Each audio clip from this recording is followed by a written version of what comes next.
Information, যেটা অন্য একটা টপিক নিয়ে আলোচনা করব তোমাদের কাছে, যেটা ডিসকাস করব সেটা হচ্ছে কি ভারত রত্ন 2024। ভারত রত্ন সম্মান যারা পেয়েছে, এবার ভারত রত্ন সম্মান কবে প্রথম দেওয়া হতে হয়, শুরু হয়, কবে প্রথম দেওয়া শুরু হয়, কে কে পেয়েছে, কতজন পেয়েছেন, এবং 2024 এ ভারত রত্ন পুরস্কার কে কে পেয়েছেন। তো এই রকম কিছু ডিটেইলস ইনফরমেশন তোমাদের সাথে আমি আজকে শেয়ার করব, সেটা দেখতে থাকো।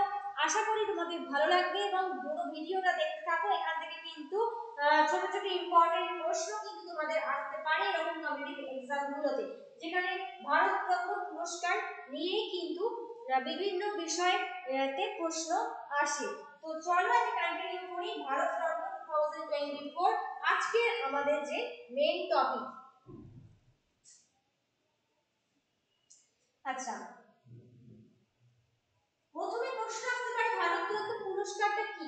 এটা হচ্ছে প্রজাতান্ত্রিক ভারতবর্ষে বা ভারতবর্ষের প্রজাতান্ত্রিক সর্বোচ্চ সর্বোচ্চ অসামরিক সম্মান যেটা বলা হয়ে থাকে বা সর্বোচ্চ অসামরিক সম্মান যেটা দেওয়া হয়ে থাকে সেটাই কিন্তু ভারত রত্ন। তাহলে কি বলা হচ্ছে, প্রজাতান্ত্রিক ভারতবর্ষে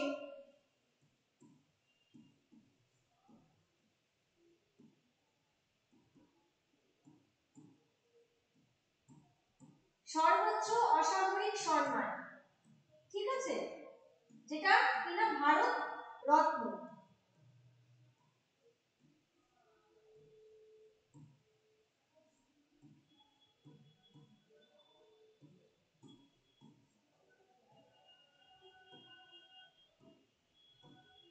তাহলে আমরা যদি দেখি ভারতরত্ন পুরস্কার কাকে কাকে দেওয়া হয় বা কোন ক্ষেত্র বিশেষে দেওয়া হয়ে থাকে, সেই ক্ষেত্রে কিন্তু কোনো রকম কোনো নিষেধাজ্ঞা বা কোনো রকম কোনো যে বিশেষ ক্ষেত্র থেকে দেওয়া হচ্ছে সেরকম কিন্তু কোনো ব্যাপার না।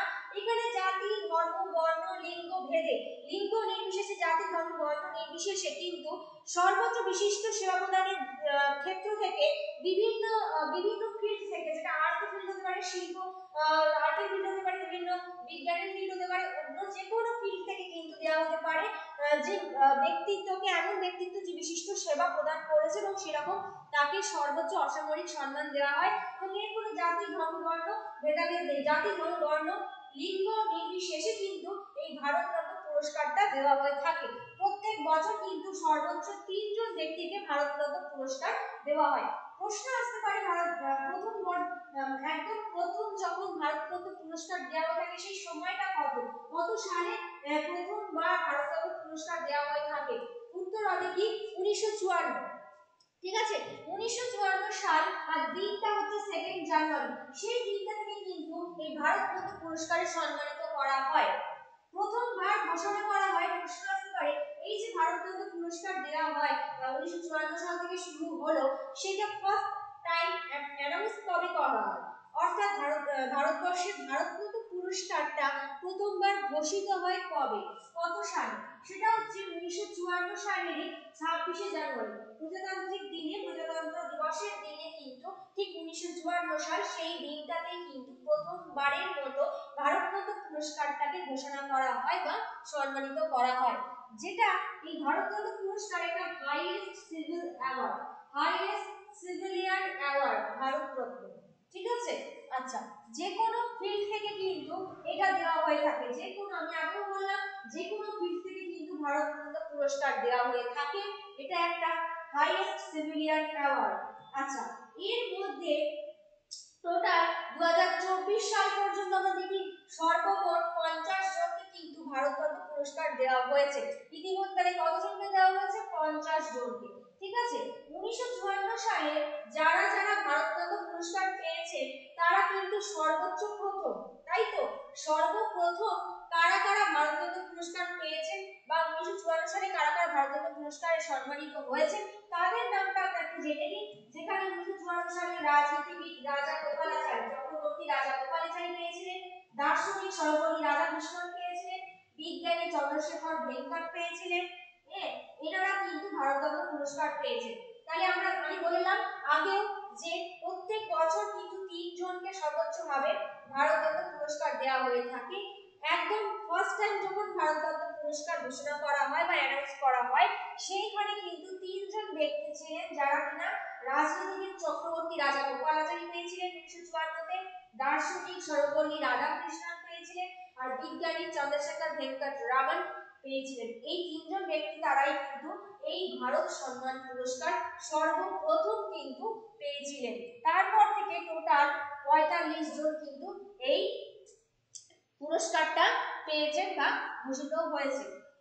আচ্ছা, এইবার আমরা যাই 2024 সাল অনুযায়ী মোদী সরকারের তরফে কিন্তু যাদের যাদের তিনজনকে এমন তিন ব্যক্তিত্বকে ভারতরত্ন পুরস্কারে সম্মানিত করা হয়েছে, তাদের নামগুলো কি কি আর তারা কি জন্যই বা ভারতরত্ন পুরস্কারে সম্মানিত হয়েছে।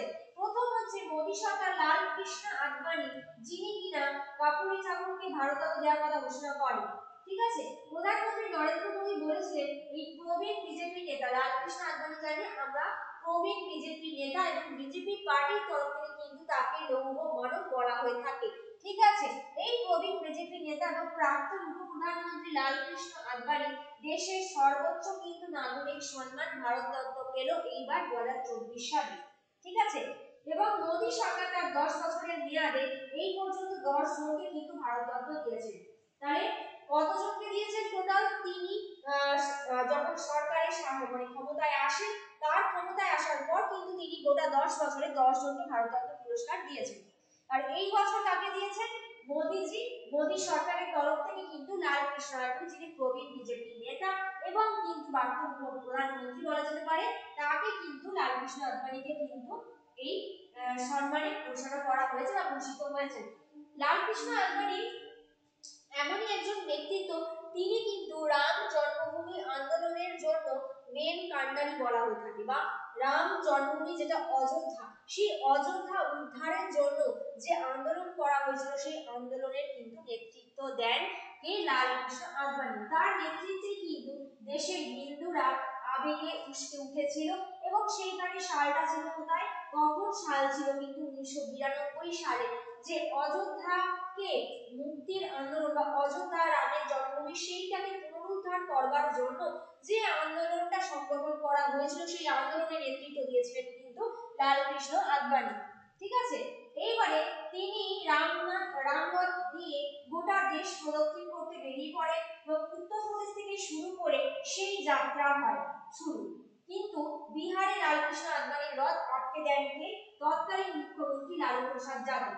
সমস্তিপুরের কাছে তাকে গ্রেফতার করা হয় এবং এরপর বাবরি মসজিদ ধ্বংসের পর, যখন বাবরি মসজিদ ধ্বংস করা হলো, তারপর কিন্তু মুরলী মনোহর যোশী এবং উমা ভারতীর মতো তার নামও কিন্তু অভিযুক্তদের তালিকায় উঠে আসে। তারপর দীর্ঘ আইনি লড়াইয়ের পর সুপ্রিম কোর্ট অবশ্য রাম মন্দির নির্মাণের একটা অনুমতি দেয়। আর প্রথম থেকেই তো রাম মন্দির আন্দোলনের জন্য লাল কৃষ্ণ আদবানি যে আন্দোলন করেছিলেন এবং সেখানে 1992 সাল, সেখানে তিনি কিন্তু এই রামরথ নিয়ে গোটা দেশ প্রদক্ষিণ করতে বেরোয়। সেইখানে রথ আটকেছিলেন কে? লালু প্রসাদ যাদব। ঠিক আছে, এরপর যখন সমস্তিপুরের কাছে তাকে আটকে দেওয়া হয়, গ্রেফতার করা হয় এবং বাবরি মসজিদ ধ্বংসের পর তাকে কিন্তু অভিযুক্ত করা হয়ে থাকে, যেখানে মনোহর যোশী ছিল, তারপর উমা ভারতী ছিল, তাদের সাথে কিন্তু লাল কৃষ্ণ আদবানির নাম অভিযুক্ত করে দেওয়া হয় এবং গ্রেফতার করা হয়। তারপর দীর্ঘ আইনি লড়াইয়ের পর কিন্তু সেইখানে কি হয়? দীর্ঘ একটা আইনি লড়াইয়ের পর কিন্তু এই যে অযোধ্যা মন্দির নির্মাণের জন্য একটা প্রস্তাব দেওয়া হয়ে থাকে। ঠিক আছে, বা অনুমতি দেয়। ক্লিয়ার? আচ্ছা, এইবার আমি বলে রাখি, যারা কিনা আমাদের নোটসের লেখাটি অবশ্যই ফলো করো, বা যেসব স্টুডেন্টসরা যারা দেখছো প্রত্যেক দিন, যারা কম্পিটিটিভ এক্সাম দিতে যাবে, যাদের স্বপ্ন তোমরা একটা কেন্দ্রীয় সরকারি বা রাজ্য সরকারি পদে, একটা উন্নত মানের পদে তোমরা চাকরি করবে, তোমরা তোমাদের পরিবারের স্বপ্ন পূরণ করবে, তোমরা তোমাদের নিজেদেরকে এগিয়ে নিয়ে যাবে। তো সেই জন্য তোমাদের কাছে নোটসটারি একটা সুযোগ করে দিয়েছে। নোটসটারির এই বছরে পঞ্চম জন্মদিন উপলক্ষে তোমাদের কাছে যে কোনো কোর্সের অ্যাডমিশনের উপর কিন্তু 20% ছাড় দেওয়া রয়েছে। কি কি কোর্স রয়েছে? ফুড এসআই পাবে, মিসলেনিয়াস পাবে, ডব্লিউবিসিএস পাবে, রেল, পুলিশ, বিভিন্ন যে কোনো অ্যাডমিশন তোমরা নিতে চাও কোর্সের জন্য, সেটার ক্ষেত্রে কিন্তু তোমরা 20% একটা ছাড় পাবে বিশেষ করে। ঠিক আছে, সেই বিশেষ ছাড়টা কিন্তু শুধুমাত্র আজ আর কালকের জন্যই কিন্তু রয়েছে। তো কালকের মধ্যে আজকেই যারা যারা অ্যাডমিশন নিতে চাও অবশ্যই কিন্তু আমাদের হোয়াটসঅ্যাপ নাম্বারে যোগাযোগ করতে পারো, অথবা আমাদের অ্যাপসে গিয়ে কিন্তু একটা কুপন কোড রয়েছে সেটা অ্যাপ্লাই করে তোমরা অ্যাডমিশন নিয়ে নিতে পারো। তো জলদি এই অ্যাডমিশন নিয়ে নাও, সময় কিন্তু বেশি নেই, আজকে আর কালকে এই সুযোগটাই তোমরা কিন্তু পাবে। যারা পরীক্ষা দিতে চাইছো বা বসতে চাইছো বা যারা প্রিপেয়ার নিচ্ছ তাদের জন্য কিন্তু একটা বেস্ট অফার কিন্তু রয়েছে নকশালীর জন্মদিন উপলক্ষে তোমাদের কাছে এই সুযোগটা। ঠিক আছে, তো তোমরা জলদি সুযোগটাকে ব্যবহার করো। আচ্ছা, এইবারে আমরা যেটা বলছিলাম প্রথমেই তো গেল ভারতরত্ন তাকে দেওয়া হলো লালকৃষ্ণ আদবানিকে। ঠিক আছে, পরবর্তী যে ব্যক্তিত্বকে আমরা দেখছি তিনি হচ্ছেন কে চৌধুরী চরণ সিং জি। চৌধুরী চরণ সিং তার পুরো জীবন কৃষকদের অধিকার বা কৃষকদের কল্যাণের জন্যই কিন্তু উৎসর্গ করে গেছেন। ঠিক আছে, তিনি উত্তরপ্রদেশের মুখ্যমন্ত্রী হোক বা দেশের স্বরাষ্ট্রমন্ত্রী হোক না কেন, এমনকি একজন বিধায়ক হিসেবেও কিন্তু নিজের দেশকে কি করেছেন এগিয়ে নিয়ে যাওয়ার প্রেরণা দিয়েছেন এবং অগ্রগতির দিকে সব সময় তিনি কৃষকদের অধিকারের কথা বলে গেছেন, কৃষকদের কল্যাণের কথা ভেবে গেছেন। তিনি একাধারে ছিলেন উত্তরপ্রদেশের মুখ্যমন্ত্রী, একাধারে ছিলেন স্বরাষ্ট্রমন্ত্রী দেশের এবং প্লাস একজন বিধায়ক। তিনি জরুরি অবস্থার বিরুদ্ধে দৃঢ়ভাবে অবস্থান নেন এবং কৃষক ভাই বোনদের প্রতি তার যে এই উৎসর্গ বা জরুরি সময়ে গণতন্ত্রের প্রতি তার যে অঙ্গীকার, হ্যাঁ তার যে অঙ্গীকার, এইটা কিন্তু সবাই বা ভারতবাসী হিসেবে কিন্তু সবাই মনে রাখবে বা এরকম ভাবে এই যে তার যে ভাবধারা, তার যে অনুপ্রেরণা সেটা সবাইকে জাগিয়ে তুলবে বা সবার কাছে একটা অনুপ্রাণিত হয়ে থাকবে। এই কারণে কিন্তু চৌধুরী চরণ সিংকে কিন্তু এবারে ভারতরত্ন পুরস্কার সম্মানিত করা হয়েছে। উত্তরপ্রদেশের মিরাট জেলার নূরপুর গ্রামের এক মধ্যবিত্ত খুবই নরমাল কৃষক পরিবারে তার জন্ম চৌধুরী চরণ সিং। ঠিক আছে, এবং তার বিজ্ঞান স্নাতকে তিনি ডিগ্রি অর্জন করেছেন এবং তারপরে আইনের স্নাতক হিসেবে তিনি গাজিয়াবাদে আইনজীবীর পেশায় নিযুক্ত হয়েছিলেন। পরে 1929-এ কিন্তু তিনি মিরাটে ফিরে আসেন এবং কোথায় যোগ দেন, জাতীয় কংগ্রেসে তিনি যোগ দেন। তো এই ওনার সরল জীবন যাপন, যেটা তিনি তার মেধাবৃত্তির দিক থেকে, তার অনুপ্রেরণার দিক থেকে কৃষক সমাজে কৃষক ভাই বোনদের জন্য কিন্তু তিনি সারাটা জীবন তার কিন্তু অনুপ্রাণিত হয়ে রয়েছে। ব্যক্তিগত জীবনে অত্যন্ত সাদামাটা জীবন ছিল তার।